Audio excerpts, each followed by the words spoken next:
My name is David Trahan. I'm the Executive Director of the Sportsman's Alliance of Maine Institute for Legislative Action, testifying in opposition to LD 2286, Maine's potential red flag law.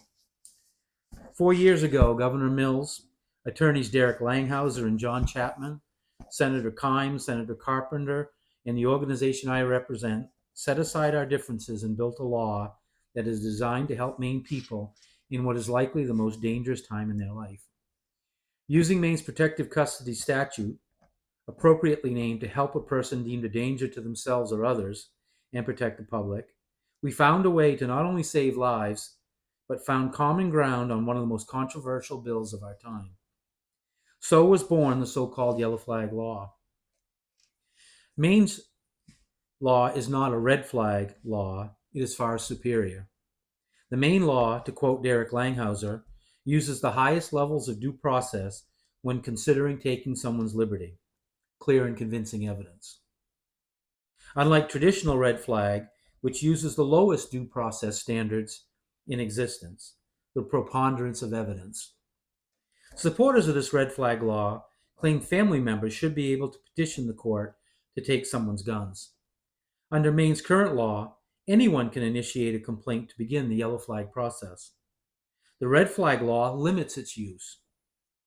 Maine's law is a government intervention that is designed to protect an individual in crisis and connect them to life-saving services while separating them from their dangerous weapons, all dangerous weapons, not just firearms. Red flag simply takes a person's guns without due process, without their knowledge, leaving them alone with no treatment, potentially enraged, and an ongoing threat to themselves, their families, and the community. By contrast, Maine's current law utilizes professional medical staff to evaluate their mental state, offer healthcare services, and provides for trained police officers and courts to ensure proper treatment and the highest levels of due process. Maine's law was designed by some of the finest legal minds in Maine. This red flag law was designed by a gun control activist from New York who 10 years ago said he would use his billions to take down the National Rifle Association. The same billionaire who, when he served as governor in New York, targeted minorities with the stop and frisk policy. When Maine's law was being drafted, groups like Moms Demand Action ridiculed it. The Maine Gun Safety Coalition supported it publicly while undermining it privately. Since it became law, the same groups took every opportunity without merit to criticize it. After the Lewiston shooting, these same groups exploited the tragedy to claim the law was weak, cumbersome, and ineffective, that there was not probable cause to place Robert Card into protective custody to be yellow flagged. The investigation by the Independent Commission has since destroyed those claims. To further undermine these partisan talking points, look to the South. According to CBS News, Massachusetts has had a red flag law for 5 years. The Massachusetts law has been used 56 times in 5 years, and they have only been approved by the court 37 times. Maine's current so-called yellow flag law has already been used 230 times in half the time. Maine's law has saved countless lives, reduced police shootings, and prevented suicides.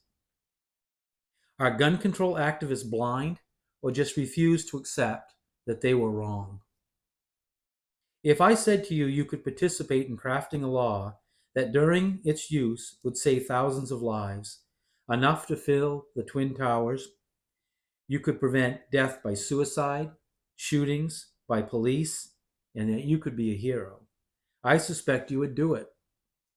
Unfortunately, that is not what has happened with the so-called Gun Safety Coalition and groups like Moms Demand Action. When this law was passed, they fought it every inch of the way, undermining it at every turn and advocating for its repeal. Maine's law needs no improvement nor replacement. It was a product of courage, a commitment to saving life, and preserving liberty. In the days and months after the Lewiston shooting, we have learned Maine's law could have prevented Robert Card from murdering 18 people and wounding 13 others. The visionary founders of Maine's law did their job, and they did it well. Yet the committee stands poised to ignore the facts and the truth that stare you in the face and pass a law designed by the same outer state groups that were wrong. The people that were wrong when the law passed, and wrong countless times since. I stand here today on behalf of and in honor of those that built Maine's law. People are alive today because of them, and that makes each of them heroes. Take solace in the fact that good can come from our angry, dysfunctional political system.